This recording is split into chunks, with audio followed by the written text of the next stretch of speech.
భాష వివిధ భావనలోని అంశంలో మనం పార్ట్ 1 అండ్ పార్ట్ 2 కూడా చూసాం. ఈరోజు భాషా వివిధ భావనలోని అంశంలో 3వ పార్ట్ మాతృభాష ఆవశ్యకత, మాతృభాషగా తెలుగు ప్రాధాన్యత, త్రిభాషా సూత్రం ద్వారా కలిగే ప్రయోజనాలు, ఇలాంటి అన్ని విషయాలను చర్చించుకుందాం. అయితే మనం మాట్లాడుతున్నదే భాష అనే ధాతువు ద్వారా ఏర్పడింది భాష. ఈరోజు వివేకానందుడు, రవీంద్రనాథ్ ఠాగూర్, మహాత్మా గాంధీ, అలాగే ఎంతోమంది భాషావేత్తలు మరి గత ఎన్నో శతాబ్దాలుగా నిర్వచిస్తున్న ఎన్నో భాషా సూత్రాలను ఆధారంగా భాష అంటే ఏంటో మనం నిర్వచించుకోవచ్చు.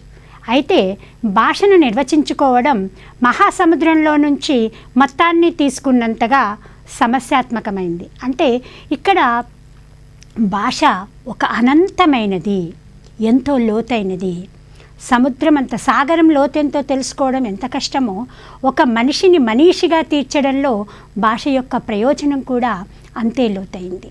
అందుకే భాష యొక్క లక్షణాన్ని, భాషా నిర్వచనాలను, భాష యొక్క స్వభావాన్ని మనం కులంకషంగా గత 2 పాఠాలలో నేర్చుకున్నాం. అయితే ఈరోజు భాష గురించి మరొక్కసారి తెలుసుకుంటూ మాతృభాష యొక్క ప్రాధాన్యత ఏమిటి, త్రిభాషా సూత్రం ఏమిటి, ఈ విషయాలన్నీ చూద్దాం. భావ వినిమయం కోసం ఉపయోగపడేదే భాష. మనలోని అంతర్గతంగా మన మనసులో ఉద్భవించిన ఆలోచనలకు, మన అవసరాలకు మనము ఇతరులతో చర్చించుకోవడం కోసం మాట్లాడేది, మనకు కావలసిన విషయాలను చెప్పుకునేది, భావాన్ని వ్యక్తీకరించేదే భాష ప్రధాన లక్షణం భావ వినిమయం. మన ఆలోచనలను, భావాలను ఇతరులకు వ్యక్తీకరించడానికి ఉపయోగపడే సంకేతాల వ్యవస్థే భాష. సంకేతాలు అన్నాం ఇక్కడ. భాషోత్పత్తి, ధ్వనుల ఉత్పత్తి గురించి మనం చర్చించుకునేటప్పుడు ఈ సంకేతాలంటే ఏమిటి, ధ్వనులంటే ఏమిటి, భాష ఎట్లా ఉత్పత్తి జరిగింది అనే విషయాన్ని చూసాం. మన కంఠ ధ్వనుల ద్వారా ముఖయంత్రంతో మనం చేస్తున్న స్వరాలు భాషలుగా, సంకేతాలుగా బయటికి వస్తున్నాయి. ఆ వర్ణాలు ఒక శాస్త్రీయ పద్ధతికి లోబడి ఒక వ్యవస్థగా మారి కంఠధ్వనులు భాష రూపంలోకి మారుతూ ఉన్నాయి. ఈ శాస్త్రీయంగా ఒక వ్యవస్థ రూపంగా ఏర్పడడం వల్లనే మనుషులు మాట్లాడే, అంటే మనం నిర్మించుకున్న భాషకు ఒక ప్రయోజనం ఉంది. ఇది భావ వినిమయానికి తోడ్పడుతుంది. పశుపక్షాదులకు కూడా కంఠధ్వనులు ఉన్నాయి. పశుపక్షాదులు కూడా మాట్లాడుతూ ఉన్నాయి. మాట్లాడడము అంటే ధ్వనులు చేస్తూ ఉన్నాయి. కానీ వాటికి ఒక శాస్త్రీయత కానీ, వాటికి ఒక నిర్మాణం కానీ లేకపోవడం వల్లనే అవి లిపి రూపంలోకి రాకపోవడం, మాటల్లో రూపంలోకి రాకపోవడం జరిగిందని మనం అనుకోవచ్చు. కానీ అనంతకాలంగా చూస్తే భాష నిర్వచనాలను మనం అక్కడ చర్చించుకున్నాం. వ్యక్తి శ్రమ చేసినప్పుడు వచ్చిన భావాలు, ఆశ్చర్యానికి లోనైనప్పుడు చేసిన స్వరాలు, మరి ముఖ్యంగా ప్రకృతిని ఎప్పుడైతే అనుకరించే ప్రయత్నం చేశారో, ప్రకృతిని అనుకరించేటప్పుడు అంటే ప్రకృతిలో ఉన్న పశుపక్షాదులు, పక్షులవి, ఆ గాలి స్వరం, మబ్బుల స్వరం, వానస్వరం, ఇట్లా ఆ యొక్క చిన్న స్వరాలు ఏర్పడ్డప్పుడు ఆ శబ్దాలనే మనం స్వీకరించడం, వాటికి ఒక రూపంలోకి తీసుకోవడం, అనుభవంలోకి రావడం, అనుకరణ చేయడం, ఇవన్నీ చేయడం వల్ల మనిషి తన కంఠం నుంచి వస్తున్న ధ్వనులకు ఒక రూపాన్ని ఇచ్చాడు, భాషకు ఒక నిర్మాణాన్ని ఇచ్చాడు. అందుకే మన ఆలోచనలను, భావాలను ఇతరులను వ్యక్తీకరించేటప్పుడు ఉపయోగించుకుంటున్నాం. ఈ సంకేతాల వ్యవస్థనే మనం భాష అని చెప్తున్నాం. అంతేకాదు, ఈ సంకేత వ్యవస్థ ద్వారా మనం మాట్లాడే అర్థం, మాట యొక్క అర్థానికి ఒక నిర్మాణం జరిగి మన సంస్కృతిలో అది ఒక భాగమైపోతుంది. మన సంస్కృతిలో కానీ ఇతర సంస్కృతిలో కానీ ఈ యొక్క భావన ప్రసరించబడి అక్కడ ప్రస్ఫుటిస్తుంది. అంటే ఒక సంకేత వ్యవస్థ, భాషకు ఏర్పడ్డ ఈ వ్యవస్థ ద్వారా సంస్కృతిలో ఒక భాగమై ఆ వివిధ సంస్కృతుల మధ్య భాష ప్రసరించబడుతుంది అని మనం తెలుసుకోవచ్చు. భాష యొక్క ప్రయోజనాన్ని మనం గమనించినప్పుడు భాష ఎందుకు, మాతృభాష ఎందుకు అనే మాటలు మాట్లాడే ముందు భాషా ప్రయోజనాన్ని చూద్దాం. భాషా ప్రయోజనం గురించి కూడా గత పాఠాలలో చాలా విషయాలు నేర్చుకున్నాం. అంటే ఇది సామాజిక ప్రయోజనానికి ఉపయోగపడుతుంది, వ్యక్తిగత ప్రయోజనానికి కూడా ఉపయోగపడుతుంది. అంటే ఒక వ్యక్తిని వ్యక్తిగా నిలబెట్టగలిగే అస్తిత్వం ఇస్తుంది భాష. వ్యక్తిని సమాజంలో నిలబెట్టగలిగే అస్తిత్వాన్ని ఇస్తుంది భాష. అస్తిత్వం అంటే ఒక ప్రత్యేకమైన గుర్తింపు. ఎవరు ఒక వ్యక్తి అంటే మన చేతిలో ఒక వస్తువును చూసినా, ఒక చీరను చూసినా, ఏదైనా ఒక పప్పు చూసినా ఇది ఏ పప్పు, మరి పప్పులలో ఇది కందిపప్ప పెసరపప్ప అంటే దాని యొక్క రూపాన్ని, దాని యొక్క ప్రయోజనాన్ని, అది ఉపయోగించే విధానాన్ని బట్టి ఆ పప్పులలో అది కందిపప్ప పెసరపప్ప అన్నట్టు మనం చెప్పినట్టే ప్రతి వ్యక్తికి ఒక అస్తిత్వం అనేది ఉంటుంది. ఈ అస్తిత్వ నిర్మాణాన్ని చేసేదే భాష. ఈ సందర్భంలోనే హాల్ అభిప్రాయంలో వ్యక్తులు ఎవరు, ఏ వర్గానికి చెందుతారో నిర్వచించి వారి గుర్తింపును నిర్మించేది భాషగా చెప్పాడు హాల్. హాల్ అభిప్రాయంలో వ్యక్తులు ఎవరో, ఏ వర్గానికి చెందుతారో నిర్వచించి వారి గుర్తింపును, అస్తిత్వాన్ని నిర్మించేది భాష అంటాడు అతను. మరి భాషా అభ్యసన ప్రక్రియ, ఈ 3 అంశాలు నిజంగా మనకు ఒక త్రికోణంలో ఒకదానికి ఒక లింక్ ఉన్నట్టుగా తెలుస్తుంది. భాష అనేది భావ వినిమయానికి ఉపయోగపడితే, ఈ భావ వినిమయానికి ఉపయోగపడే భాష మాట్లాడే వాళ్ళు ఒకరు, రిసీవ్ చేసుకునే శ్రోత ఇంకొకరు, ఒకరికి ఇంకొకరికి మధ్య ఈ ఒక ప్రక్రియ జరుగుతుంది. అట్లాగే భాషను నేర్చుకునేటప్పుడు కూడా, అభ్యసన చేసేటప్పుడు కూడా ఒక ప్రక్రియ రూపం, ఒక ప్రాసెస్ అనేది ఉంటుంది. ఎదుటివాడు ఎలా మాట్లాడుతున్నారు, ఆ యొక్క భాషలోని మాధుర్యత ఏమిటి, దాని యొక్క ప్రయోజనం ఏమిటి, ఎలా పలకాలి అనే వాటిని గమనిస్తూ అభ్యసన అనేది జరుగుతూ ఉంది. ఆ అభ్యసన జరిగేటప్పుడు అస్తిత్వం అనేది ఒక ముఖ్యమైన అంశంగా స్వీకరిస్తాం. దీనినే అస్మిత అని కూడా అంటారు. అస్తిత్వము అంటే ఐడెంటిటీ, దీన్ని అస్మిత అని కూడా పిలవడం జరుగుతుంది. మరి ఆధునిక భాషా శాస్త్రజ్ఞుల అభిప్రాయంలో చూస్తే భాష యొక్క ముఖ్యమైన సాంకేతిక విలువ కలిగి సమాజంలో వ్యక్తిత్వాన్ని, గుర్తింపు లేదా అస్తిత్వాన్ని ప్రభావితం చేస్తుంది భాష. ఆధునిక భాషా శాస్త్రజ్ఞుల అభిప్రాయంలో భాష ఒక సాంకేతిక విలువ కలిగి ఉంది. సాంకేతిక విలువలను కూడా మనం చదివాం అక్కడ, సాంకేతిక విలువలు, ఉద్దీపన విలువలు అని. ఈ సాంకేతిక విలువలు కలిగి ఉండి ఆ సమాజంలో వ్యక్తి యొక్క ప్రత్యేక స్థానాన్ని లేదా అతని గుర్తింపుని, అతని అస్తిత్వాన్ని ప్రభావితం చేసేది భాష అని మనం ఖచ్చితంగా చెప్పవచ్చు. మరి ఎట్లా ఉంటుంది ఈ గుర్తింపు ఏమిటి, అసలు ఎట్లా ఉందో చూద్దాం. మనిషి యొక్క గుర్తింపు లేదా వ్యక్తి యొక్క గుర్తింపు లేదా అస్తిత్వం వివిధ రకాలుగా ఉంటుంది. మనం ముఖ్యంగా వాటిని 5 రకాలుగా చెప్పుకోవచ్చు. అవి ప్రధాన గుర్తింపు, మాస్టర్ ఐడెంటిటీ, పరస్పర చర్య గుర్తింపు, ఇంటరాక్షన్ ఐడెంటిటీ, వైయక్తిక చర్య గుర్తింపు, పర్సనల్ ఐడెంటిటీ, సామాజిక గుర్తింపు, జాతీయ గుర్తింపు. ఒక social recognition and national recognition అనేది కూడా వ్యక్తికి కలిగించేది అస్తిత్వం. అయితే ప్రధాన గుర్తింపు అంటే ఏమిటి, పరస్పర చర్య గుర్తింపు అంటే ఏమిటి, వైయక్తిక చర్య గుర్తింపు అంటే ఏమిటి, సామాజిక గుర్తింపు, జాతీయ గుర్తింపు అంటే ఏమిటో కూడా మనం చూద్దాం.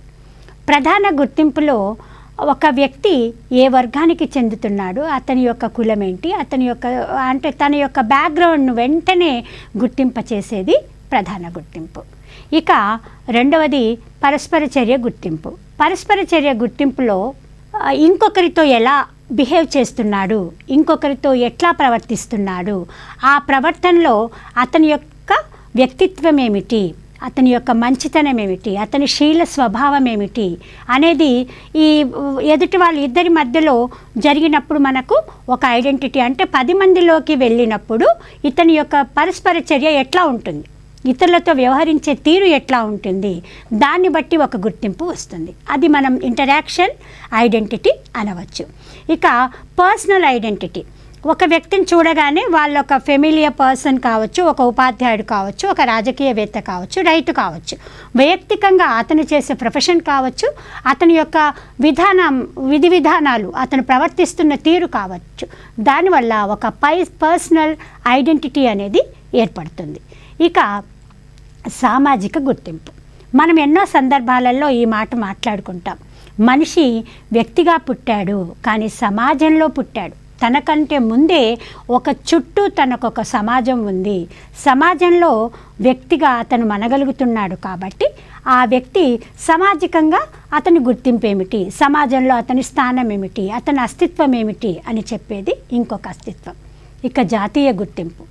ఒక వ్యక్తి మనకు కొత్తగా కనిపించినా, మనం ఇంకొక దేశానికి వెళ్ళినా అక్కడ వెంటనే మన వాళ్ళని ఏమంటారు, ఓ వీరు భారతీయులు, వాళ్ళు అమెరికా వాళ్ళు, వీరు యూరోపియన్ వాళ్ళు. ఇట్లా అంటే జాతి స్వభావాన్ని ఆ వ్యక్తిని చూడగానే జాతితో ముడికల్పి చెప్పేది జాతీయ గుర్తింపు.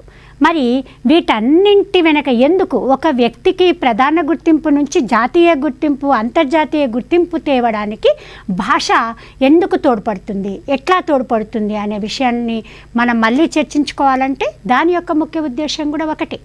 భాష మన సంస్కృతిలో ఒక భాగం. మనకు సాంకేతికపరమైన ఉద్దీపనలు కలిగిస్తుంది, సాంకేతిక గుర్తింపు కలిగిస్తుంది. భాష అంటే కేవలం మనం మాట్లాడే భాషే కాదు, భాష ఆధారంగా సంస్కృతి, నాగరికత ఇవన్నీ కూడా ఏర్పడ్డాయి.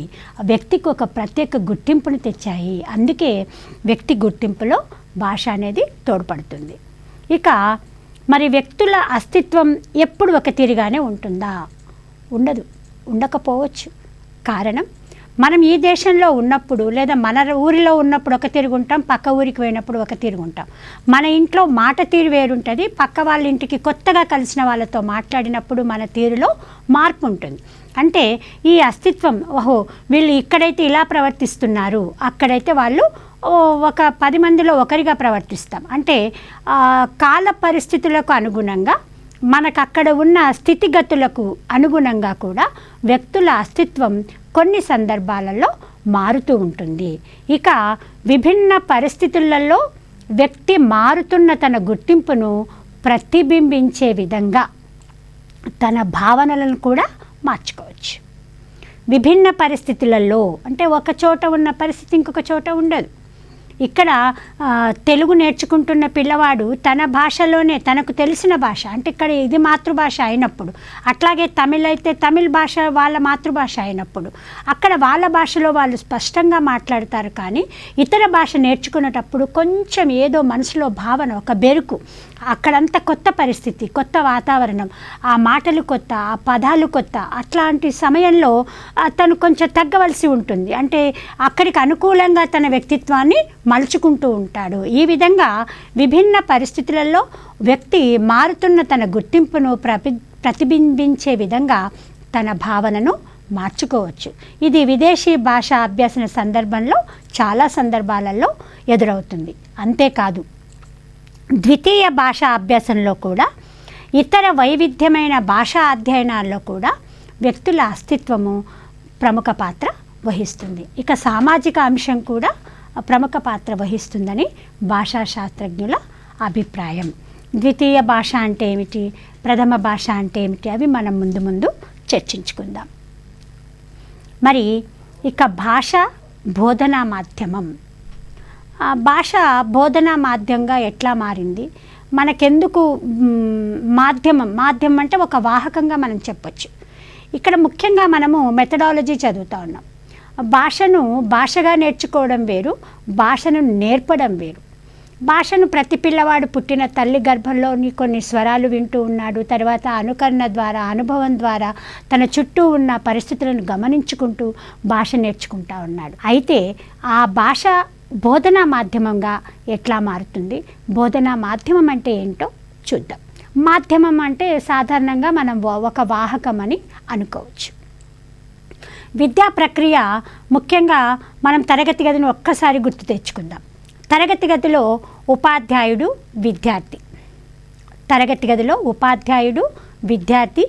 ఉపాధ్యాయునికి విద్యార్థికి మధ్యలో జరిగేదే అభ్యసన ప్రక్రియ, విద్యా బోధనా ప్రక్రియ. ఉపాధ్యాయుడు చెప్పుతున్న బోధనను విద్యార్థి అభ్యసిస్తూ ఉంటాడు. ఇక్కడ ఏ భావాన్నైతే ఉపాధ్యాయుడు చెప్తున్నాడో ఆ భావాన్ని ఉన్నట్టుగా అర్థం చేసుకుంటూ, దాన్ని అవగాహన చేసుకుంటూ, తన నైపుణ్యాన్ని పెంపొందించుకుంటూ భావగ్రహణ కోసం పిల్లవాడు కూడా తహతహపడతాడు. అంటే ఇక్కడ ఉపాధ్యాయునికి పిల్లవాడికి మధ్య జరిగిన ఒక అభ్యసన ప్రక్రియకు ఒక అంశం మాధ్యమంగా పనిచేస్తుంది. అది బోధన భాష మాధ్యమంగా పనిచేస్తుంది. అది భాషలు అనుకున్నప్పుడు హిందీ, తెలుగు, ఇంగ్లీష్తో పాటు ఆ భాషేతర విషయాలు చెప్పేటప్పుడు కూడా సాంఘిక శాస్త్రం కావచ్చు, సామాన్య, గణితము ఇలాంటి ఇతర విషయాలు చెప్పినప్పుడు కూడా భాషనే అక్కడ మాధ్యమంగా పనిచేస్తుంది. అంటే విద్యా ప్రక్రియలో భావ వ్యక్తీకరణ, భావగ్రహణాల మీద ఆధారపడి ఉంటుంది. అంటే భాష విద్యకు వాహకమని మనం అనుకోవచ్చు. మరి భాష లేని విద్యా ప్రక్రియ ఏమైనా ఉందా అంటే లేదు.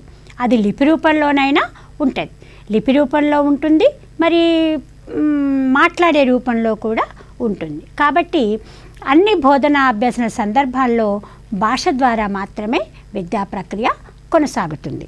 అభ్యసన ప్రక్రియలు రకరకాలుగా జరగవచ్చు, కానీ విద్యా ప్రక్రియ మాత్రం ఖచ్చితంగా భాష లేనిది జరగడానికి అవకాశం లేదు. బోధనా మాధ్యమం అంటే ఏంటో చూద్దాం. పాఠశాలల్లో, విద్యాలయాలలో బోధనా అభ్యసన ప్రక్రియ జరుగుతూ ఉంటుంది. ఉపాధ్యాయుడు బోధిస్తూ ఉంటే విద్యార్థి నేర్చుకుంటూ ఉన్నాడు. ఈ బోధనా అభ్యసన ప్రక్రియలో ఉపయోగించే భాషనే మనం బోధనా మాధ్యమం అంటాము. బోధనా మాధ్యమం ఏముంటుంది అసలు? బోధనా మాధ్యమం భాషే, కానీ ఏ భాష ఎట్లా ఉంటుంది అని ఆలోచించినప్పుడు ఆయా దేశాలలో, అంటే ఒక్కొక్క దేశంలో, ఒక్కొక్క ప్రాంతంలో అక్కడ ఉండే అధికార భాష కావచ్చు. అధికార భాష అంటే ఏమిటి అనేది మళ్ళొక చర్చ. అట్లాగే అధిక సంఖ్యాకులు మాట్లాడే భాష కావచ్చు. ఒక ప్రాంతంలో, ఒక దేశంలో ఎక్కువ మంది మాట్లాడే భాష ఒక రాష్ట్రంలో కావచ్చు, అది బోధనా మాధ్యమంగా ఉండవచ్చు. ఇక అమెరికా, ఇంగ్లాండ్ వీటిలలో ఇంగ్లీష్ ఎక్కువ మంది మాట్లాడడం వల్ల అక్కడ బోధనా మాధ్యమం ఇంగ్లీష్గానే చూడవచ్చు. ఇక మరి మన భారతదేశంలో చూసినప్పుడు, భారతదేశంలో మన జాతీయ పరంగా ఆలోచిస్తే హిందీ అధికార భాషగా చూస్తాం. మన రాష్ట్రంలో చూస్తే తెలుగు అధికార భాషగా చూస్తాం. అంటే ఇక్కడ అధికార భాష, మాతృభాష అంటే పిల్లలు మాట్లాడే భాష ఎక్కువగా మాతృభాష, అదే అధికార భాషగా తెలుగుని తీసుకున్నాం. కాబట్టి మన రాష్ట్ర పరంగా, తెలుగు రాష్ట్రాల పరంగా చూస్తే ఇక్కడ మాతృభాషే అధికార భాషగా ఉంది. ఆ అధికార భాషే బోధనా మాధ్యమంగా ఎక్కువగా తీసుకోవడం జరుగుతుంది. అట్లాగే ఫ్రాన్స్ దేశాల్లో చూస్తే అక్కడ ఫ్రెంచ్ బోధనా మాధ్యమంగా ఎక్కువగా ఉపయోగిస్తున్నారు. రష్యాలో రష్యన్, చైనాలో మాండలిన్, జపానీస్ ప్రధాన వాళ్ళ దేశంలో ఎక్కువగా మాట్లాడే భాషలే వాళ్ళు బోధనా మాధ్యమాలుగా తీసుకున్నారు. ఇక మరి ముందు మన మాటల్లో మనకు అర్థమవుతూ ఉంది, బోధనా మాధ్యాలలో కూడా ఎక్కడ ఏది తీసుకోవాలనే విషయం మీద ఎన్నో చర్చలు జరిగాయి. అవి మనం అన్నీ కూడా చూద్దాం. ఇక ఈ బహుభాషా దేశాలు, బహుభాషత్వము అనేది ఇంకొక అంశం. బహుభాషత్వము అంటే ఒకే ప్రాంతంలో కావచ్చు, ఒక రాష్ట్రంలో కావచ్చు, ఒక దేశంలో కావచ్చు, ఎన్నో రకాల భాషలు. ఇప్పుడు మనం ప్రపంచవ్యాప్తంగా 7,000 భాషలకు ఉన్నాయని, మనం ఇంచుమించు 7,000 భాషలకు మించి భాషలు ఉన్నాయని చూస్తే మన భారతదేశంలో 22 అధికార భాషలు, 200కు పైగా మాతృభాషలు మనకిక్కడ ఉన్నాయి. 22 అధికార భాషలలో బోధనా మాధ్యమం ఏం తీసుకోవాలి? ఇది ఒక పెద్ద సమస్య. బహుభాషా దేశాలు అంటే ఎన్నో రకాల భాషలు మాట్లాడే ప్రజలు ఉన్న దేశాలలో మాత్రమే బోధనా మాధ్యమం ఏముండాలి? బోధనా మాధ్యమమే ఒక సమస్యగా ఉన్నప్పటికీ వీటికి ప్రత్యేకమైన కొన్ని శాస్త్రీయ సిద్ధాంతాలను రూపకల్పన చేసుకొని కొనసాగించడం జరుగుతుంది. మరి బహుభాషా దేశాలలో ఎక్కువగా ఈ రూల్ క్రియేట్ చేసుకోవడానికి ఏం చేస్తారు? బహుభాషా దేశాలలో ముఖ్యంగా మన భారతదేశంలో ఆయా రాష్ట్రాలలో ప్రాంతీయంగా అత్యధికులు మాట్లాడే భాషే బోధనా మాధ్యంగా ఉంది. అంటే ఎక్కువ మంది మనం అదే అనుకున్నాం, ఇక్కడ మాట్లాడే మాతృభాష, అధికార భాష ఒకటే ఉంది కాబట్టి మనం తెలుగునే మాతృభాషగా ఎక్కువగా మాతృభాషగా తీసుకుంటా ఉన్నాం. తమిళనాడు అయితే తమిళ్, కర్ణాటక, తెలంగాణ, ఆంధ్రప్రదేశ్ ఈ 4 ఆలోచిస్తే ఈ కన్నడ భాష వాళ్ళు, తమిళ్ భాష వీళ్ళు బోధనా మాధ్యమంగా తీసుకోవడం, స్వీకరించడం, దానిపైనే విద్యా ప్రక్రియ, బోధనాభ్యసన ప్రక్రియ జరగడం గమనించవచ్చు. మరి బోధనా మాధ్యమంగా మాతృభాష ఎట్లా, ఏంటి అసలు మాతృభాష అంటే? దీనిపైన అనంతమైన చర్చలు జరిగాయి. సాధారణంగా మాతృభాష అనగానే తల్లి నుండి వచ్చిన భాష, ఒకప్పుడైతే మాతృస్తన్యం నుండి వచ్చిన భాష అని ఖచ్చితంగా చెప్పగలిగేవాళ్ళు. అయితే ఇవాళ పరిస్థితులు ఎన్నో మారాయి. పాలిచ్చే తల్లి ఒకవేళ ఆ బిడ్డ పాలు తాగే పరిస్థితులు లేకున్నా, తల్లి ఇచ్చే పరిస్థితిలో లేకుంటే మరి వాడి మాతృభాష ఏంటి? ఇక్కడ ఉన్న బిడ్డ ఇంకొక దేశానికి వెళ్ళి అక్కడ పిల్లలకు జన్మనిస్తూ ఉన్నారు. మరి అక్కడ వాళ్ళు ఎక్కువగా మాట్లాడే భాష వేరే. అట్లాగే ఇక చాలా రకాలుగా మాతృభాషలో నిర్వచనాలలో మార్పులు వస్తూ ఉన్నాయి. వాటి గురించి చాలా మనం ఎంత ఆలోచించినా, ఎన్ని చర్చించుకున్నా, శిశువు మొట్టమొదట తల్లి తండ్రి నుంచి సహజంగా నేర్చుకున్న భాషనే మాతృభాషగా చెప్పవచ్చు. ఇంతెందుకు, మనం పక్క రాష్ట్రానికి వెళ్ళాం, అక్కడ లేదా మన ఊరి నుంచి మనం హైదరాబాద్కి వెళ్ళాము, లేదా ఇంకో కొత్త ప్రాంతానికి వెళ్ళాం, అక్కడ వాళ్ళు హిందీ ఎక్కువ మాట్లాడతారు అనుకుంటే మనం హిందీ వాళ్ళలాగానే ప్రవర్తిస్తాం. ఇంగ్లీష్తోనే మన కాలం గడుస్తుంది అనుకుంటే ఇంగ్లీష్తోనే గడుస్తుంది. కానీ వాళ్ళు కోపం వచ్చి ఒక్క మాట అన్నా, మనకు కోపం వచ్చినా, నడుస్తూ నడుస్తూ అనుకోకుండా ఒక ముళ్ళు తొక్కినా, ఒక దెబ్బ తగిలి అబ్బా అనేస్తాం. అంటే అక్కడ మనం మొట్టమొదట నేర్చుకున్న భాష బయటికి వస్తూ ఉంది. అదే మనం మాతృభాషగా చెప్పవచ్చు. అంటే అసంకల్పితంగా భావ వినియోగానికి ఉపయోగపడే భాషే మాతృభాషగా మనం చెప్పడం చాలా సందర్భోచితంగా అనుకోవచ్చు. ఇక శిశువు పుట్టినప్పుడే తన కుటుంబంలో తన తల్లిదండ్రుల నుంచి సహజంగా నేర్చుకున్న భాషనే మనం మాతృభాషగా చెప్పుకుంటాం. కానీ ఆయా పరిస్థితులను బట్టి మాతృభాష వివిధ రూపంలో ఉంటుంది అని నిర్వచించవచ్చు. అవి తల్లి నుంచి నేర్చుకునే మొట్టమొదటి భాష. ఇక్కడ కూడా ఒక సమస్య, ఒక భాష ఈ రోజుల్లో వెళ్ళింది. ఇక్కడ మాతృభూమి జననీ జన్మభూమిచ్చ అంటున్నాం. అంటే జన్మనిచ్చిన తల్లి, జన్మనిచ్చిన భూమి అంటున్నాం. కానీ ఒక వాదనలో మరి ఫాదర్ ల్యాండ్గా కూడా, అంటే తల్లితో పాటు తండ్రి కూడా సమాన పరిస్థితులను ఇంట్లో మోస్తూ ఉన్నాడు. ఆ బిడ్డ పుట్టుకలో తల్లి తండ్రి ప్రధాన పాత్ర ఉన్నప్పుడు, కుటుంబంలో ఇద్దరిది సమాన పాత్ర ఉన్నప్పుడు కేవలం భాష అంటే ఎవరిది అనే దాని మీద చర్చ వస్తే, అందుకే సహజ సిద్ధంగా మనం ఇక్కడ ఈ డెఫినేషన్ చెప్పుకుంటున్నాం. ఏమిటి అంటే, పిల్లవాడు మొట్టమొదట తన తల్లిదండ్రుల నుంచి సహజంగా నేర్చుకున్న భాషనే మాతృభాషగా చెప్పుకుంటున్నాం. అయితే ఇంకొకటి ఏంటి, శైశవ దశలో చిన్నప్పుడు అమ్మమ్మ దగ్గరో నానమ్మ దగ్గరో లేకపోతే ఇంకొక దగ్గరో పెరిగే ఆ వాతావరణం కూడా కొన్ని సందర్భాలలో ఉంటుంది. అందుకని శైశవ దశలో తల్లిదండ్రుల నుంచి కానీ, పెంచిన వారి నుండి కానీ సహజంగా అప్రయత్నంగా అలవడేదే వాళ్ళ యొక్క మాతృభాష. కానీ అట్లా అలవడ్డా కూడా వాళ్ళ భాషను మాత్రం, వాళ్ళు తల్లిదండ్రుల నుంచి వచ్చిన భాషను మాత్రం ఎవరు మరచిపోరు. అదేవిధంగా కుటుంబంలో అందరూ ఉపయోగించే భాషే మాతృభాష. ఇక భాష యొక్క లక్షణాలలో గుర్తింపు అనేది గొప్పగా ఉంటుంది అని చెప్పాం. వ్యక్తికి గుర్తింపుగా రూపొందేదే మాతృభాష. ఇక మరి మాతృభాష ప్రాముఖ్యత ఏమిటి, మాతృభాష ఎక్కడెక్కడ ఉపయోగపడుతుంది, దీని గురించి చర్చిద్దాం.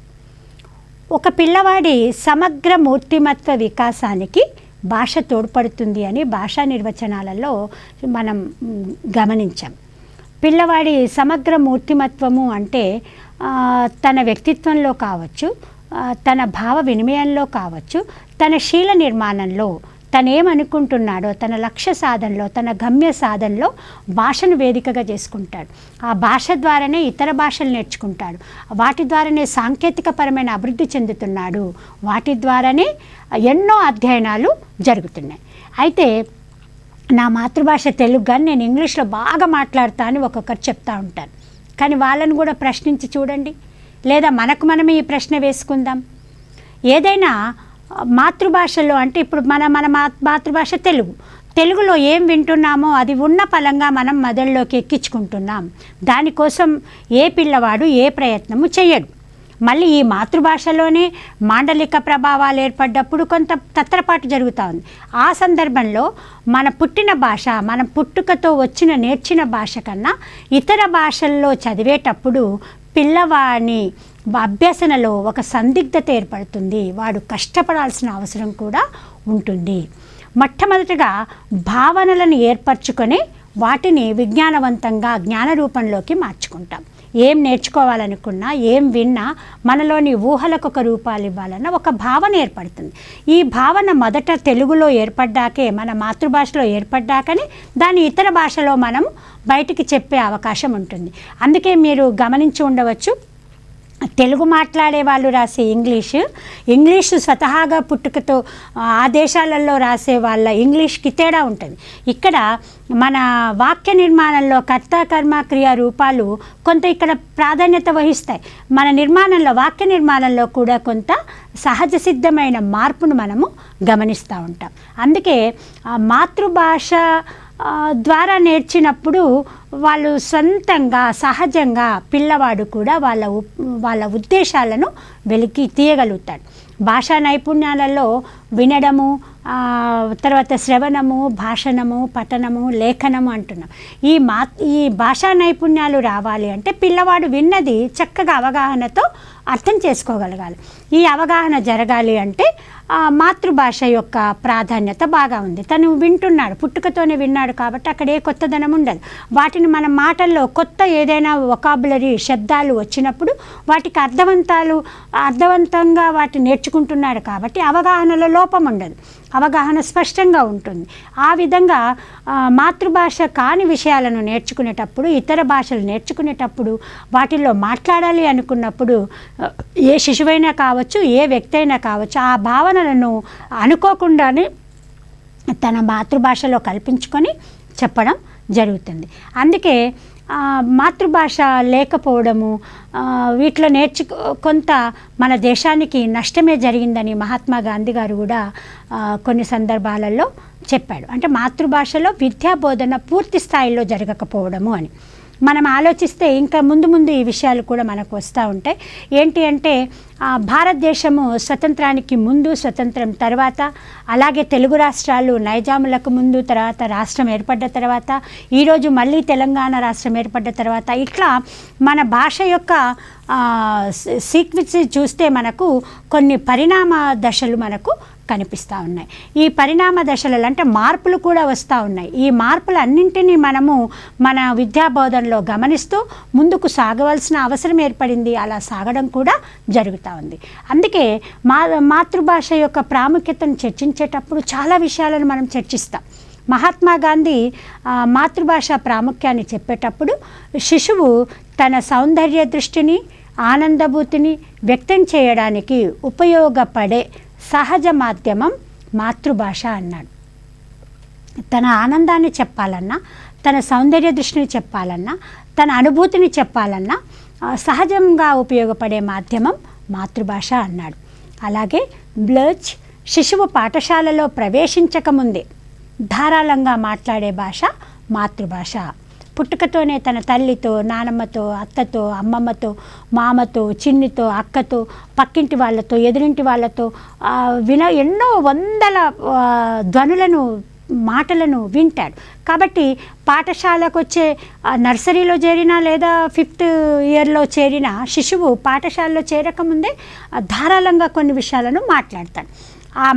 అట్లా ధారాళంగా ఏ భాషనైతే మాట్లాడుతున్నదో ఆ భాషని మనం మాతృభాషగా స్వీకరిస్తాం. ఆ ధారాళంగా అనే శక్తి, నైపుణ్యత వచ్చేది దానివల్లనే. ఇక దేవుడిచ్చిన సృజనాత్మక శక్తిని సమర్థవంతంగా ఉపయోగించడానికి తోడ్పడే సాధనమే మాతృభాష అని చెప్పడం కూడా జరిగింది. అంటే ప్రతి వ్యక్తికి సహజాతాలు ఉంటాయి. సహజాతాలు అంటే పుట్టుకతోనే వచ్చాయి. ఈ సహజాతాల మీద మనకు వారసత్వ ప్రభావం కూడా కొంత ఉంటుంది. వీళ్ళ జ్ఞానవంతమైన తపన కూడా కొంత ఉంటుంది. ఈ తపన, జిజ్ఞాస ఇవన్నీ కలిపి దేవుడు మనకిచ్చిన సృజనాత్మక శక్తి ఒక సమర్థవంతమైన సాధనంగా బయటకు వస్తుంది. అది లాంగ్వేజ్ పరంగా చూస్తే సాహిత్య రూపంలో బయటికి రావచ్చు, సాంకేతిక పరంగా చూస్తే శాస్త్రజ్ఞానం వైపు రావచ్చు. ఏదైనా దానికి బేస్ మాత్రం భాష అయి ఉంటుంది. మరి విద్యాబోధనలో మాతృభాష ఆవశ్యకత ఏంటో చూద్దాం. బోధించడం అంటే బాధించడం కాదు, మస్తిష్కాన్ని మదించడం, మనలోని భావనలను క్రియాత్మకంగా పిల్లల్లో చూడడం అనేది ఒక చక్కగా చెప్పుకునే ఒక మాట. ఏ బోధనైనా బాధించొద్దు, పిల్లవాడికి సహజ సిద్ధంగా నేర్చుకునే అవకాశం ఇవ్వాలి. సహజ సిద్ధంగా నేర్చుకునే అవకాశం ఇవ్వాలి. తరగతి గదుల్లో అన్ని వనరులు ఉండాలి. ఈ నేర్పుతున్న విషయం పట్ల ఆసక్తి ఉండాలి. ఆనందదాయకమైన బోధన ఉండాలి అనే విషయాలు మనం చాలాసార్లు వింటాం. మరి ఈ బోధన చక్కగా సుగమంగా జరగాలి అంటే మాతృభాష ఆవశ్యకత కూడా ఉంది. వ్యక్తిని నిత్య వ్యవహారానికి అవసరమైన భావగ్రహణ, భావ వ్యక్తీకరణ మాతృభాష పైన ఆధారపడతాడు. సాధారణమది. అమ్మ అని పిలవాలి అంటే మధురంగా ఉంటుంది, కానీ ఎవరి కోసమో మమ్మీ అని పిలవడంలో అదొక కొత్తదనాన్ని ఆపాదించుకున్నట్టు ఉంటుందే తప్ప అత్త అని పిలిస్తే ఎంత సహజంగా ఉంటుంది, మామ అని పిలిస్తే ఎంత ప్రేమగా ఉంటుంది.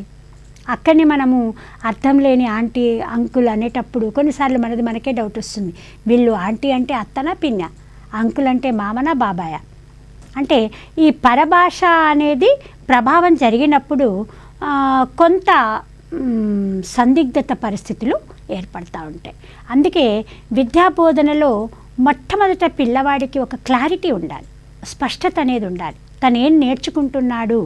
అందుకే మాధ్యమాన్ని మన మాతృభాషగా తీసుకోవడం జరిగింది. అది తెలుగు కావచ్చు, గిరిజన ప్రాంతంలో అయితే వారి భాష కావచ్చు, ఏదైనా కావచ్చు. తమిళనాడులో తమిళం అన్నాం, కర్ణాటకలో కన్నడ అన్నాం, మన తెలుగు రాష్ట్రాల్లో తెలుగు అనుకున్నాం. ఈ తెలుగు రాష్ట్రాలలో కూడా కొన్ని మనం చాలా అటవీ ప్రాంతాలకు వెళ్ళినా, చాలా కోయ జాతులు నివసిస్తున్న ప్రాంతాలకు వెళ్ళినా వాళ్ళు మాట్లాడే భాష పాపం వాళ్ళది ఒక సొంత భాష ఉంది, కానీ అక్కడ కూడా మనం ఏం చేస్తున్నాం, తెలుగే మాతృభాష కాబట్టి తెలుగులో చదివేయాలని అక్కడ ఆ పిల్లలు కొన్ని సందర్భాలలో చాలా వెనక్కి తగ్గిపోవడం చూస్తూ ఉన్నాం. అందుకే విద్యాబోధలో బోధన చేసేటప్పుడు మాతృభాష ఆవశ్యకత ఉంది అనేది చాలామందికి ఉపయోగపడే మాట, చాలామంది చర్చిస్తున్న మాట. వ్యక్తి నిత్య వ్యవహారాలు అవసరమైన భావగ్రహణ తీసుకోవడం, వ్యక్తీకరణ చేయడము మాతృభాష పైన ఆధారపడతాడు. అయితే విద్యార్థికి మాతృభాష అయితే శిశువు తల్లి పాలు తాగినట్టుగా ఉంటుంది, పరభాష అయితే ఏదో కొనుక్కొచ్చుకున్నట్టుగా ఉంటుంది అని ఒక మాట కూడా ఉంది. అయితే పరభాష ద్వారా నేర్పే విద్య ఎట్లుంటుంది, విద్య సోపానాలు లేని సౌధం వంటిది. ఇక్కడ సోపానము సౌధము పెద్ద మాటల్లా వినిపిస్తున్నాయి, కానీ ఒక ఇల్లు కట్టాలి అంటే ఒక బునియాద్ తీయాలి. ఆ బునియాదులో సరిపోను గోడ కట్టిన తర్వాతనే పై గోడ కడతాం. ఆ బునియాది లేని గోడలు కడితే ఎట్లుంటుంది, బునియాది గట్టిగా లేని గోడలు కట్టినా, అసలు బునియాది లేని గోడలు కట్టినా సరి అయిన నిర్మాణం అనేది సరి అయిన పద్ధతిలో ఉండదు. అందుకే ఠాగూర్ భావనలో మాతృభాష శిశువుకు తల్లిపాల వంటిదని, పరభాషలో బోధన సోపానాలు లేని సౌధం వంటిదని భావించడం జరిగింది.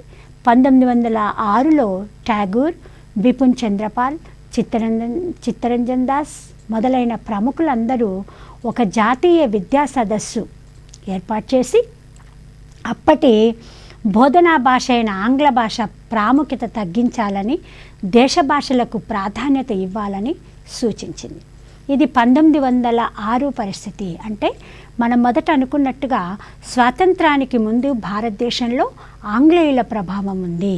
ఆంగ్లేయుల ప్రభావం ఉండడం వల్ల విద్యాబోధన చాలా సందర్భాలలో ఆంగ్లంలోనే జరిగింది, కాన్వెంట్ బళ్ళల్లోనే జరిగింది. అక్కడ మరి రాష్ట్రాల పరిస్థితికి వస్తే ఇక్కడ ఉర్దూ భాషలో జరిగింది. కొన్ని మన తెలుగు రాష్ట్రంలో నైజాం ప్రభావిత ప్రాంతాలలో ఎక్కడ తెలుగు నేర్చుకునే అవకాశమే లేదు. ఇక్కడే కాదు, మాతృభాష ఉన్న ఏ చోట కూడా ఆంగ్లేయుల ప్రభావం ఉన్న చోట ఆంగ్ల భాషే ప్రాధాన్యత వహించింది.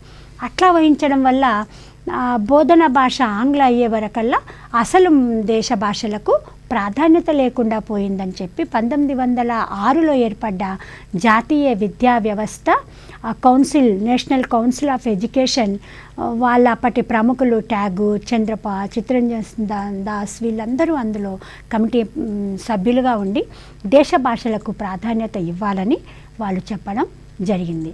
అదేవిధంగా ఈ దేశ భాషలు, మాతృభాష ప్రాధాన్యత కోసం చాలామంది చాలా విషయాలను చర్చించడం, చాలా కమిటీలు ఏర్పడడం, ఉపన్యాసాలు ఇవ్వడం మనం గమనించవచ్చు. 1910లో గోపాలకృష్ణ గోఖలే విద్యా విషయక బిల్లు అనే ఒక బిల్లు ఆధారంగా మాతృభాష యొక్క ప్రాధాన్యతను చర్చించడం జరిగింది. అదేవిధంగా 1916లో బెనారస్ హిందూ విశ్వవిద్యాలయంలో మహాత్మా గాంధీ ఉపన్యసిస్తూ మాతృభాష బోధన భాషగా ఉండాలని సూచించడం జరిగింది.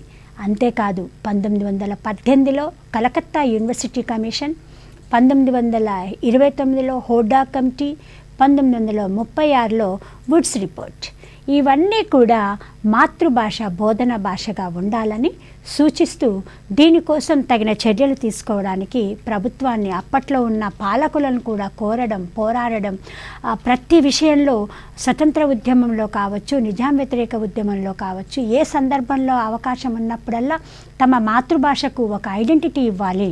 అంటే ఇక్కడ చూడండి, భాష మనకు ఐడెంటిటీ ఇస్తే మన దేశంలో చాలా సందర్భాల్లో భాషకే ఐడెంటిటీ పోయింది. దానికోసం కమిటీలు ఏర్పడి మాట్లాడడం, దానికోసం యుద్ధం చేయడం కూడా, అంటే దానికోసం పరస్పర డిమాండ్ చేయడం కూడా జరిగింది. స్వాతంత్ర సాధించుకున్న తర్వాత స్వాతంత్రానంతరం కూడా డిగ్రీ స్థాయిలో కూడా బోధనా భాషగా మాతృభాష ఉండాలని సూచించడం జరిగింది. అంటే బిడ్డ పుట్టిన శిశు స్థాయి నుండి, ప్రాథమిక స్థాయి నుండి కూడా డిగ్రీ స్థాయి వరకు బోధనా భాషగా మాతృభాష ఉండాలనే సూచనలు ఎన్నో వచ్చాయి. వాటిలో భాగంగా రాధాకృష్ణ కమిషన్ డిగ్రీ స్థాయిలో బోధన భాషగా మాతృభాష ఉండాలని సూచించడం జరిగింది. ఇక మన రాజ్యాంగం మనకు ఆధారం, ఒక లిఖిత చట్టం, మనకు శాసనం. భారత రాజ్యాంగం ఏం చెప్తే అది చేయాలి అని ఒక ఆలోచన ప్రభుత్వాలకు ఉండడం మనం స్వీకరించడం కూడా చూస్తాం. కానీ అమల్లో కొన్ని సందర్భాలలో తేడాలు వచ్చాయి.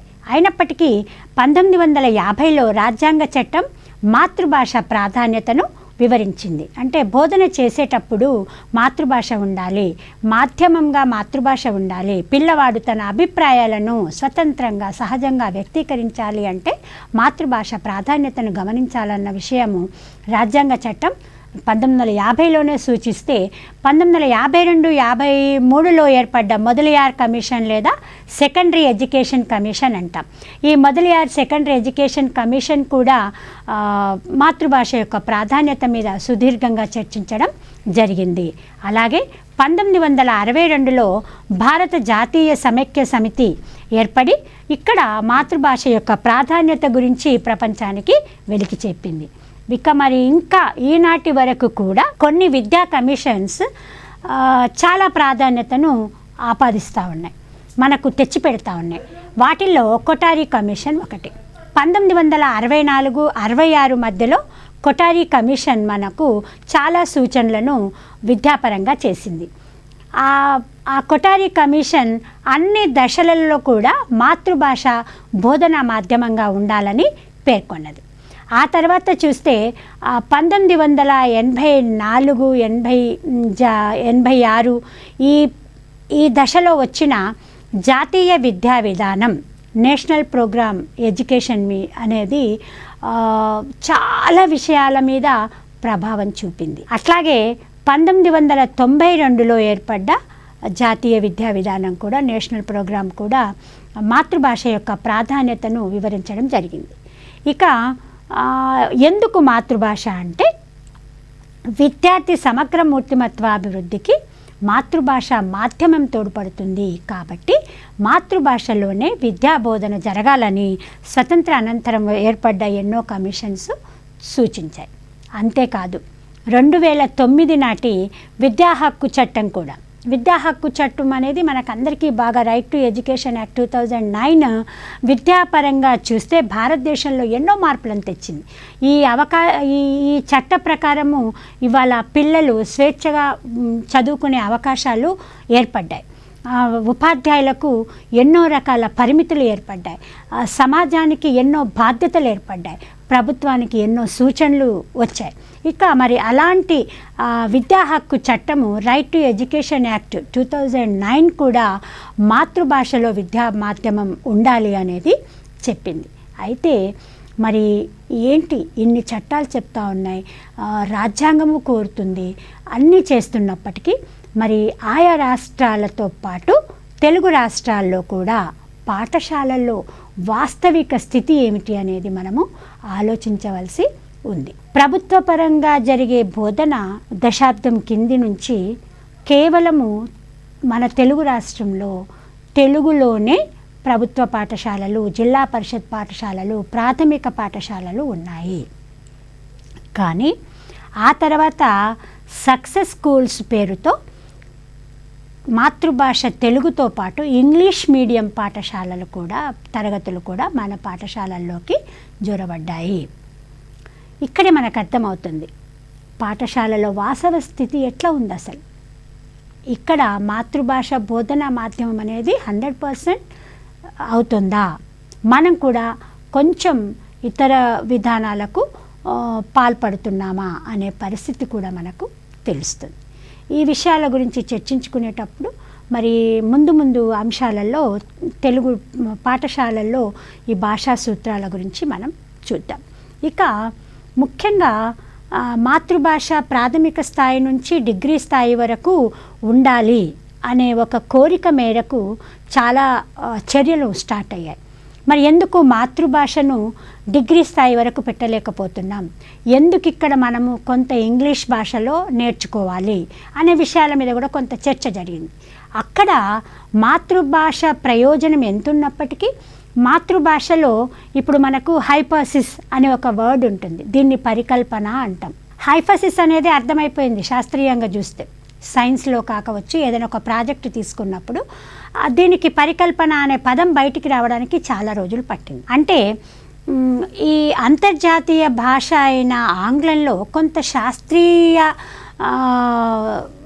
అభివృద్ధి బాగా జరిగి మెడిసిన్ కావచ్చు, ఇంజనీరింగ్ అంశాలు కావచ్చు, కొన్ని అడ్మినిస్ట్రేటివ్ విషయాలు కావచ్చు, ఇవన్నీ కూడా వొకాబులరీ అంతా కూడా ఇంగ్లీష్ నుంచి తీసుకోవడం జరిగింది. వాటికి సమానమైన తెలుగు పదాలు లేకపోవడం, తెలుగు పదాల మీద పదజాలము సాహిత్యపరమైన వేల కొద్ది పదాలు తెలుగులో ఉన్నప్పటికీ ఇలాంటి శాస్త్రీయపరమైన పదాలు, అడ్మినిస్ట్రేషన్కు ఉపయోగపడే పదాలు, మన నిత్య వ్యవహారంలో పాలనకు ఉపయోగపడే పదాలు, సరిపోను పదజాలాలు లేవు అనే ఒక భావన చాలామందిలో ఏర్పడింది. వాటికి అనుకూలంగానే భాషా శాస్త్రవేత్తలు, మేధావులు మన దేశంలో, ముఖ్యంగా మన ఆంధ్ర రాష్ట్రంలో, మన తెలుగు రాష్ట్రాల్లో, ఆ రోజుల్లో ఉమ్మడి ఆంధ్రప్రదేశ్లో 1968వ సంవత్సరంలో ఒక గ్విన్ సంఘాన్ని ఏర్పాటు చేసింది. ఈ గ్విన్ సంఘము కొంత సిఫారసులు ఏం చేసింది అంటే తెలుగు భాష పైన ప్రత్యేకంగా దృష్టి పెట్టే ఒక అకాడమీ ఉండాలి. అకాడమీ అంటే అకాడమిక్స్కి సంబంధించిన వాటి మీదనే వాటి యొక్క చర్యలు, వాటి పనులు ఉంటాయి.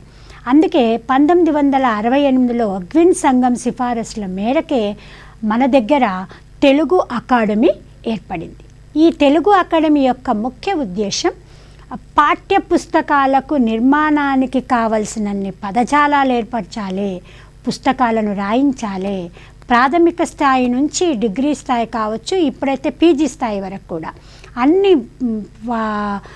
తరగతులకు సంబంధించిన వాచకాల నిర్మాణాన్ని చేపట్టాలి, పదజాల అభివృద్ధి చేయాలి, పారిభాషిక పదాలను రోజు వెలికి తీయాలి. ఇక ఈరోజు మనం గమనిస్తే చాలా చాలా అంటే శాస్త్రీయ అభివృద్ధికి ఒకవైపు గ్లోబలైజేషన్ మరోవైపు ఉండడం వల్ల రోజు రోజు మీడియాకు కావచ్చు, పత్రికలకు కావచ్చు చాలా అవసరాలు ఏర్పడతా ఉన్నాయి.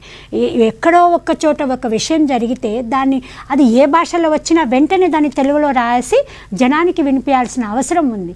అక్కడ కూడా లోటుపాట్లు జరుగుతూ ఉన్నాయి. వీటన్నింటి కోసము ఒక అకాడమీ అనేది అవసరం అనే ఉద్దేశంతోనే 1968లోనే తెలుగు అకాడమీ ఏర్పడ్డది.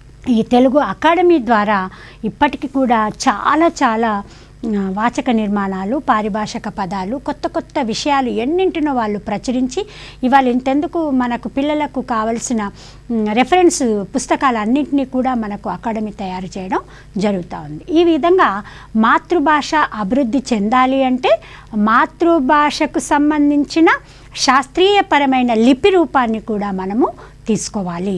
ఆ సాహిత్యాన్ని ఒక దృఢపరచాలి, వాటిని ముద్రణల రూపంలోకి తేవాలి. మాట్లాడడం వేరు, ఆచరణ వేరు. ఏదైనా ఒక అంశాన్ని మనం సాధించాలి అన్నప్పుడు దానికి కావలసిన సామగ్రి అంతా మనకు ఉండాలి. అందుకే మాతృభాషలో బోధనను మనం సమర్థవంతంగా చేయాలి. ముందు తరగతులకు దాన్ని వ్యాప్తి చేయాలి అన్నప్పుడు మాతృభాషకు సంబంధించిన అన్ని పుస్తకాలను ప్రచురించే ఇంకా ఎన్నో సంస్థలు మనకు అవసరమయ్యి ఉన్నాయి. ఇక తర్వాత చాలా ముఖ్యమైన విషయము త్రిభాషా సూత్రం. 3 భాషలతో కలిసిందే త్రిభాషా సూత్రం. 3 భాషలు అంటే అది మాతృభాష, జాతీయ భాష, అంతర్జాతీయ భాష. మన భారతదేశంలో చూసినప్పుడు దేశవ్యాప్తంగా చూస్తే ఉత్తర భారతదేశంలో అత్యధికులు మాట్లాడేది హిందీ. దాన్నే మనము అధికార భాషగా, జాతీయ భాషగా చెప్పుకుంటా ఉన్నాం. ఇక చాలా రాష్ట్రాలలో అంటే దక్షిణ రాష్ట్రాలలో తమిళ్, కన్నడ, ఒరియా, తెలుగు ఇవి మాతృభాషలుగా ఉన్నాయి.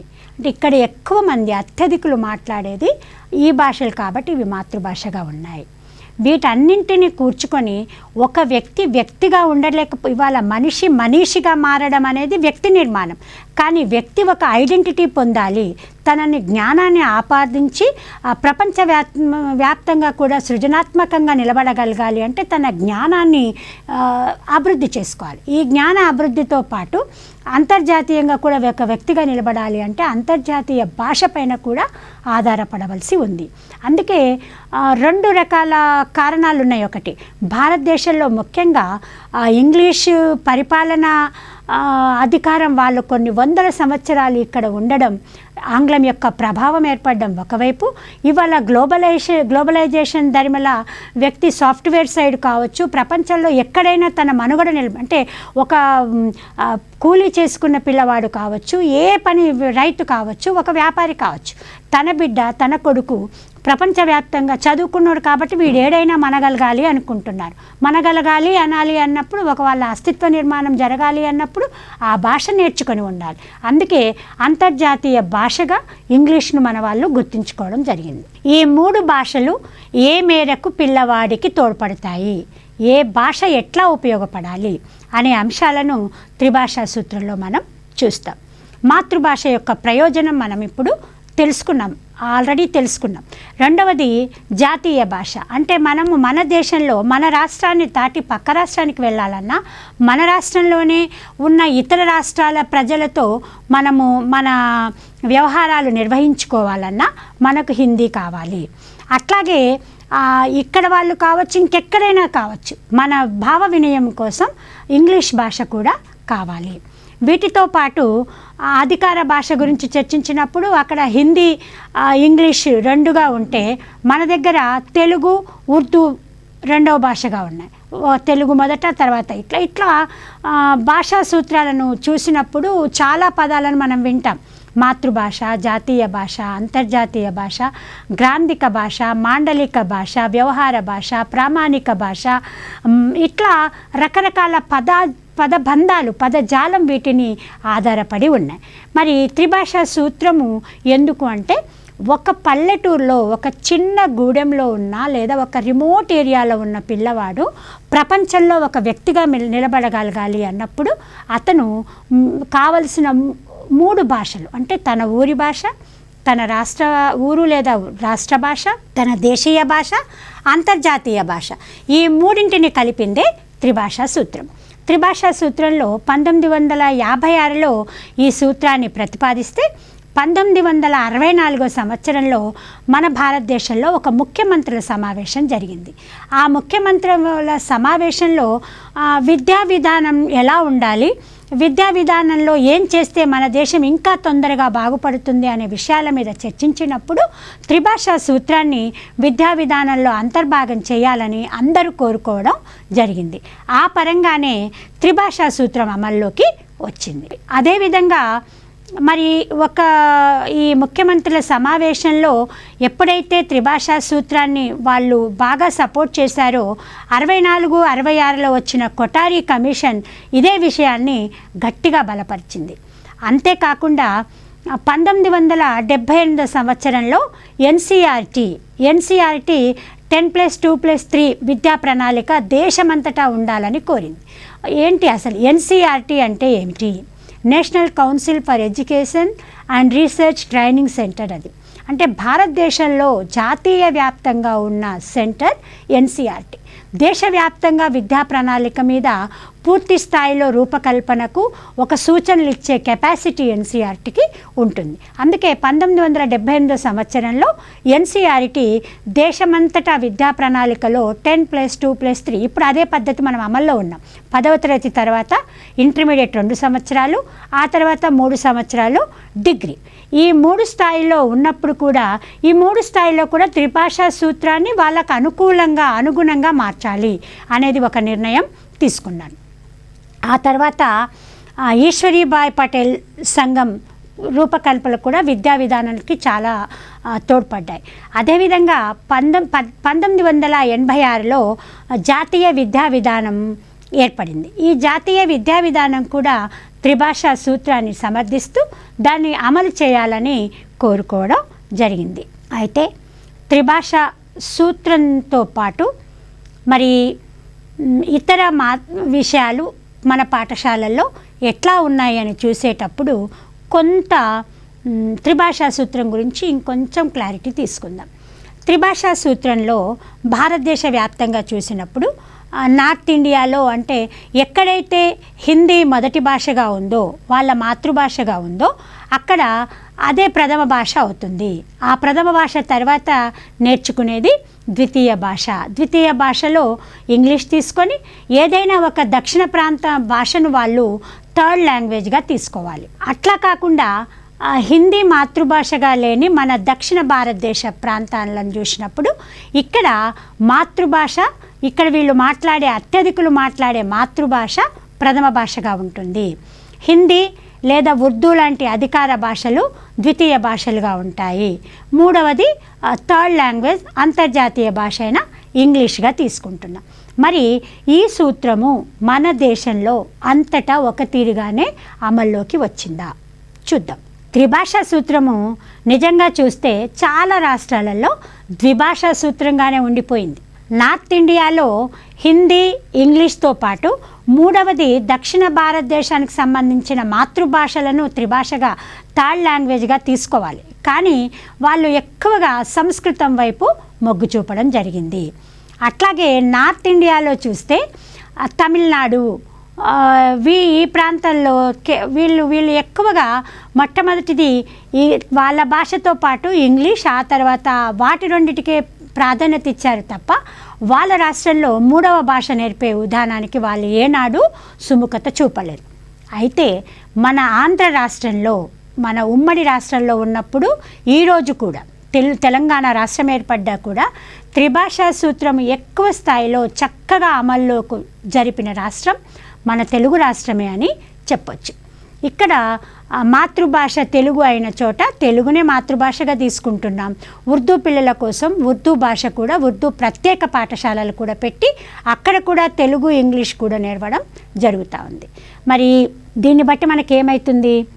త్రిభాషా సూత్రంతో పాటు మాతృభాష బోధన మాధ్యమంగా కూడా సంతృప్తిగా జరిగిందా, జరగలేదా ఆలోచిద్దాం. త్రిభాషా సూత్రము చాలా చోట్ల అమలు కాలేదనుకున్నట్టుగానే పాఠశాలల్లో మాతృభాష బోధనా మాధ్యమంగా కూడా సంతృప్తిగా అమలు కాలే.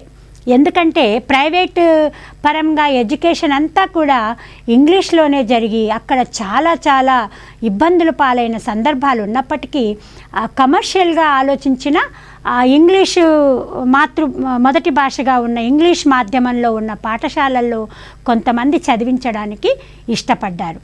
కానీ ప్రభుత్వపరమైన పాఠశాలల్లో తెలుగు మాతృభాషగా బోధనా మాధ్యమంగా తీసుకున్న విద్యార్థులు ఇవాళ మనం చూస్తే అన్ని స్థాయిల్లో అన్ని అధికార వర్గాలలో ఉన్నారు, అన్ని ప్రభుత్వ ఉద్యోగాలలో ఉన్నారు. అంటే ఇక్కడ మాతృభాషలో బోధనా మాధ్యమం జరగడం వల్ల అది ప్రైవేట్ పాఠశాల కావచ్చు, ప్రభుత్వ పాఠశాల కావచ్చు, అక్కడ విద్యార్థుల్లో ఒక మూర్తిమత్వ వికాసం అనేది జరిగి వాళ్ళు తక్కువ చదివిన ఎక్కువ సాధించే అవకాశాలు మనకు అందబట్టుకున్నట్టుగా మనం గమనించవచ్చు. ఇక ఈ త్రిభాషా సూత్రము, మాతృభాష ఇవన్నిటిని ఆలోచించి NCF నేషనల్ కరికులం ఫ్రేమ్వర్క్ అంటాం.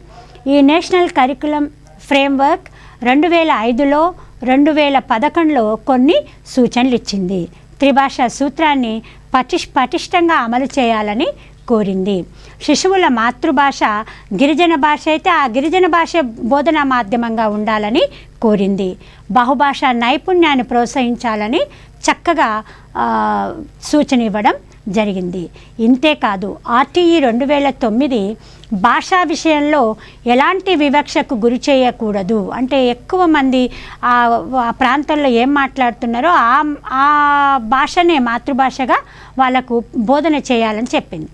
భారత రాజ్యాంగం 3050A ప్రకారం కూడా మాతృభాష బోధన మాధ్యమంగా ఉండాలని దాన్నే సమర్థించడం జరిగింది. ఇక మరి భాషా వివిధ భావనలు అనే అంశాలను చూసినప్పుడు ఒకరి సొంత భాష మరొకరికి సొంత భాష కాకపోవచ్చు, ఒకరి మాతృభాష ఇంకొకరికి పరిచయ భాష కావచ్చు, ద్వితీయ భాష కావచ్చు, కొత్త భాష అయి ఉంటుంది. అందుకే భాష అనే పదంతో ఎన్నో పదాలు ముడిపడి ఉన్నాయని మనం ఇంతకుముందే చెప్పుకున్నాం. అవి మాతృభాష, ప్రథమ భాష, ద్వితీయ భాష, తృతీయ భాష, మాధ్యమ భాష, జాతీయ భాష, అంతర్జాతీయ భాష, అధికార భాష.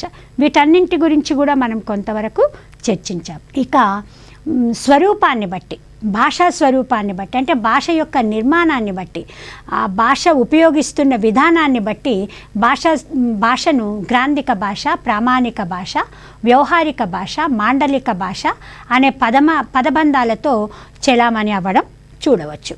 వీటిలో గ్రాంధిక భాష అంటే ఏంటో చూద్దాం. తెలుగు సాహిత్యంలో ఎన్నో గ్రంథాలు ఉన్నాయి, ప్రాచీన గ్రంథాలు మనకు ఆధారమైనవి. ఈ ప్రాచీన గ్రంథాలలో కావ్యాలు, ఈ కావ్యాలు భాషా సౌందర్యాన్ని, భాషా సాంప్రదాయాన్ని మనకు చందబద్ధంగా చక్కగా అలంకారమయంగా భాష యొక్క పూర్తి సౌందర్యాన్ని చెప్పేది గ్రాంధిక భాష. అయితే ప్రాచీన సాహిత్యాన్ని మనం అధ్యయనం చేయాలి అంటే ఈనాటికి కూడా గ్రాంధిక భాషని గ్రంథ రూపంలో ఉపయోగించబడ్డ భాషనే గ్రాంధిక భాష. ప్రాచీన సాహిత్య అధ్యయనం చేయాలంటే గ్రాంధిక భాష అవసరం. రెండవది ప్రామాణిక భాష. మౌఖిక ధ్వనుల వ్యవస్థే భాష కాబట్టి వ్యక్తుల సామాజిక, ఆర్థిక, విద్యా, వైజ్ఞానిక స్థితిగతులన్నింటిని బట్టి ప్రామాణిక భాషను నిర్ణయించవచ్చు. అయితే అత్యధికులు మాట్లాడే భాషే ప్రామాణిక భాష. ఇది ఆమోదం పొందిన భాష. ఒకప్పుడు కృష్ణా, ఉభయ గోదావరి వాళ్ళు మాట్లాడిందే ప్రామాణిక భాష అని కొంతమంది వాటి మీద మాట్లాడడం జరిగింది. అది కాదు, వ్యవహారంలో ఉన్న భాషే వ్యవహార భాష అవుతుంది, అదే ప్రామాణికంగా ఉండాలని పోట్లాడిన సందర్భాలు కూడా ఉన్నాయి. ప్రామాణిక భాషకు ఆచార్య బొడ్డుపల్లి పురుషోత్తం గారు ఈ కింది లక్షణాలు చెప్పాడు. అంటే ఒకటి, ఈ పురుషోత్తం గారి దృష్టిలో భాష ఒక మృదుత్వాన్ని కలిగి ఉంటుంది, అది మనకు సివిలైజ్డ్గా మారుస్తుంది, ఇంటలెక్చువల్గా నిలబెడుతుంది అని, అదే ప్రామాణిక భాష అని చెప్పడం జరిగింది. ఇక వ్యవహారిక భాష అంటే చాలా అందరికీ ఇష్టమైంది. మనం ఏం మాట్లాడుతుందో అదే మాటల్లో వ్యవహారం చేయగలిగితే అది వ్యవహారిక భాష. ఇదే సాధారణ జన వ్యవహారం నందున్న భాష.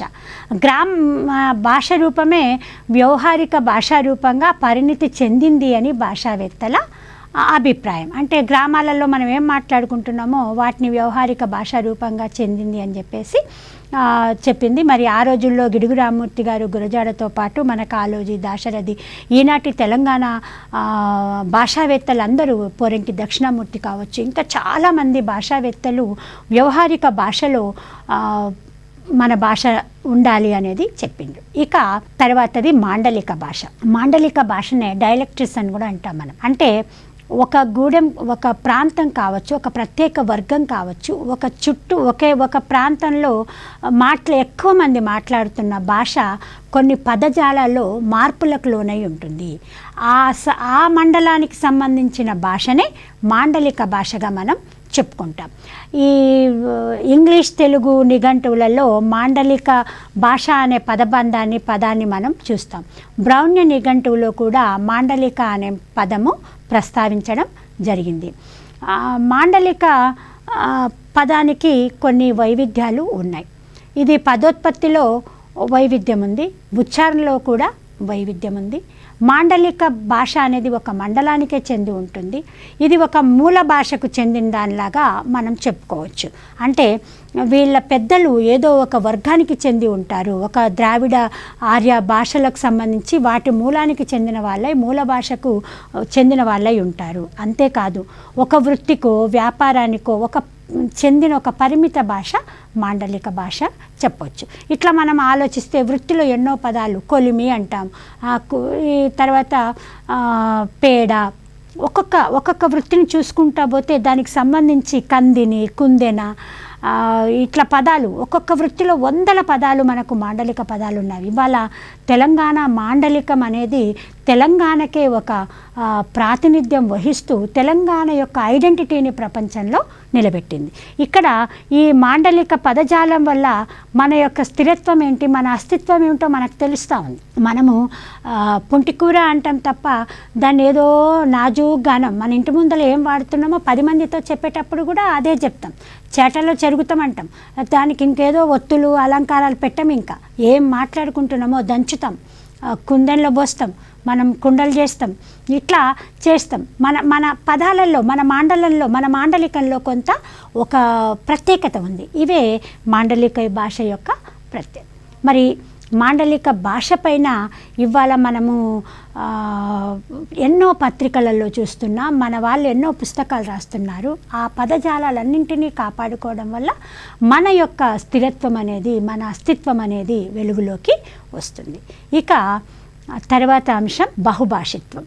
మాండలికం గురించి కానీ, గ్రాంధికం గురించి కానీ, వ్యవహారం గురించి కానీ ఇంకా కూడా క్షుణ్ణంగా కింది బాగా స్థిరంగా చదవాల్సిన అవసరం ఉంది. కొంత సమయాభావం ఉండడం వల్ల కూడా కొన్ని విషయాలు మనం ఇంకా చర్చించుకోలేకపోతా ఉన్నాం. అయితే ఒక ఉద్యోగ సాధన కోసం చదివే విద్యార్థి చాలా విషయాలను బహుముఖాలుగా చూడాలి. విన్న విషయాన్ని ఉన్న పరంగానే కాకుండా దాంట్లో ఒక అన్వేషణాత్మకమైన ధోరణి పెంపొందించుకోవాలి. ఇది విద్యార్థులకు, అంటే ఒక ఉపాధ్యాయుడు కాబోయే ఉపాధ్యాయులకు చెప్పుతున్న ఒక విషయం ఏంటంటే, ఉన్నది ఉన్నట్టుగా, అంటే పిల్లవాడిలో ఒక ఆసక్తికరమైన, సృజనాత్మకమైన, వినియోగపరమైన నాలెడ్జ్ని మనం కోరుకుంటున్నాం అన్నప్పుడు ఉపాధ్యాయ విద్యార్థి కూడా తను నేర్చుకున్న విషయాలలో ఒక సృజనాత్మకతను కలిగి ఉండాలి. వాటి కోసం వాళ్ళు దాన్ని అన్వేషిస్తూ నేర్చుకోవాలి, అనలైజ్ చేయగలగాలి, విమర్శనాత్మకంగా చూడగలగాలి. కొత్త తరాన్ని వీళ్ళు ఆస్వాదించుకుంటూ ఉండాలి. ఇక బహుభాషిత్వం కూడా ఆధునిక కాలంలో ఎంతో ప్రాధాన్యత వహించింది. ఈ విధంగా భాష వివిధ భావనలలో ఈరోజు మనం మాతృభాష, త్రిభాష, భాష యొక్క ప్రాధాన్యత, భాషకు చుట్టూ ఇమిడి ఉన్న గ్రాంధిక, మాండలిక, వ్యవహారిక పదబంధాల గురించి చర్చించుకున్నాం. వీటిని ఇంకా క్షుణ్ణంగా చదవాల్సిన అవసరం ఉందని తెలియచేస్తూ ఈ అవకాశం ఇచ్చినందుకు ధన్యవాదాలు.